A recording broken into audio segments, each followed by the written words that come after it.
पहलगाँ रे धर्म पचारि पचारि करी जो निरीह टूरिस्ट को सीठी हत्या करा जाइथिला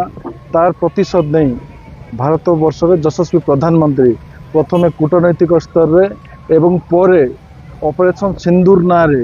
जोटा पृथ्वी जानी पारला नहीं पाकिस्तान तो छाड़ंतु आतंकवादी अड्डा को अटैक करिकी एवं ता परे परे मध्य जो जोटी मध्य से माने थिले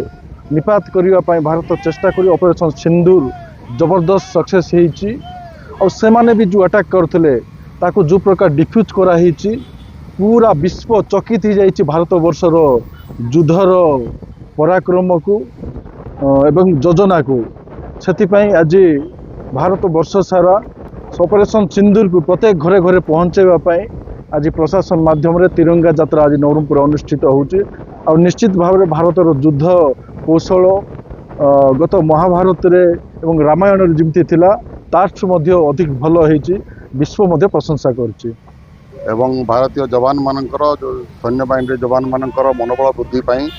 आम आज तिरंगा रैली ऑर्गेनाइज करुचु एटा बर्तमान जिलापाल ऑफिस ठारू आरंभ हम एवं चाउरियागड़ा पर्यंत